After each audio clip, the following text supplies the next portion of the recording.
তো কাছের মানুষজন কি অবস্থা, সবার কেমন আছেন, সবাই কেমন চলছে আপনাদের দিনকাল? তো আজকে নিয়ে আসলাম পাঙ্গাসের ঝোলের রেসিপি। আসলে এটা আমার পেজে প্রথম হচ্ছে পাঙ্গাসের মাছের কোনো একটা রেসিপি। পাঙ্গাস মাছ আমি খাই না, পাঙ্গাস মাছ আমার পছন্দের না, তবুও বাচ্চা আর হচ্ছে বরের জন্য বানাতে হয়।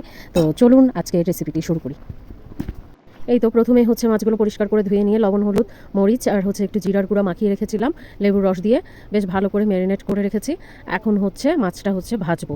ভাজার পরে একটু হালকা পাতলা করে ভাজবো, তেল বেশি দিইনি, অল্প তেলে হচ্ছে যে মাছটা হচ্ছে যে এপিট এপিট ভেজে নেব। যেহেতু এই মাছটা খুবই নরম মাছ, আর যেহেতু মাছের স্কিনটা ফেলে দেওয়া হয়েছে, সো মানে কি মাছটা খুবই নরম, মানে এটা হচ্ছে একটু ময়দা মাখিয়ে ভাজলে আরও ভালো হয়।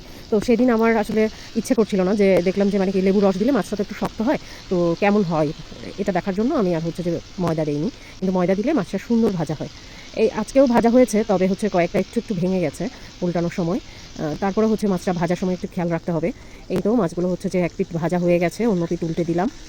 আর হচ্ছে এই মাছটা প্রচুর পরিমাণে মানে কি তৈলাক্ত একটা মাছ, খুবই ভিটামিনযুক্ত মাছ।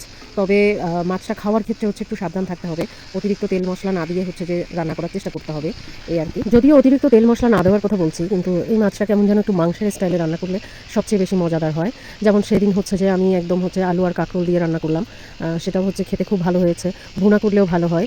তো আজকের রেসিপিতে হচ্ছে যে আমি আলু আর ঝোল দিয়েছি কাঁকরোল দিয়ে, আর হচ্ছে যে একটু হচ্ছে গাঁটি কচু দিয়েছিলাম কয়েকটা, মানে এটা কেমন হয় দেখার জন্য, এক্সপেরিমেন্টাল রান্না ছিল এটা আমার, যে স্বাদটা কেমন হয়। ওরা খেয়ে তো ভীষণ খুশি।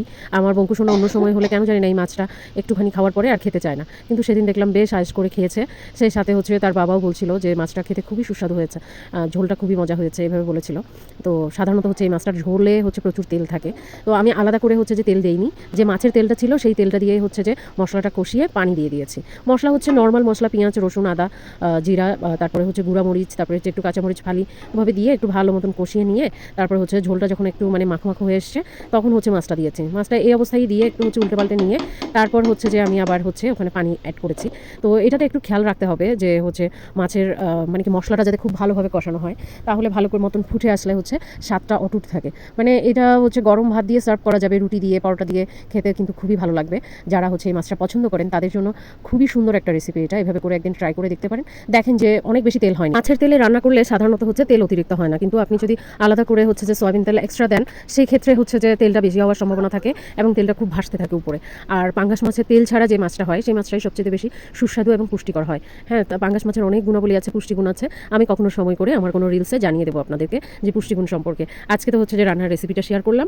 তো কেমন লাগলো আমার এই রেসিপিটা, রান্না তো শেষ, কেমন লেগেছে জানাতে ভুলবেন না। সারা দিন শেষে আসলে রান্না করার পর যখন রান্নার রেসিপিগুলোতে ভয়েস ওভার এডিটিং দিয়ে শেয়ার করি আপনাদের সাথে, আপনারা যে মূল্যবান কমেন্টগুলো করেন তার জন্য আমি আপনাদের প্রতি চিরকৃতজ্ঞ, যে আপনাদের সুন্দর কমেন্টগুলোই আমার অনুপ্রেরণা। কি টেস্ট বাবা, প্রিয়ার হেসেলের সঙ্গে থাকুন।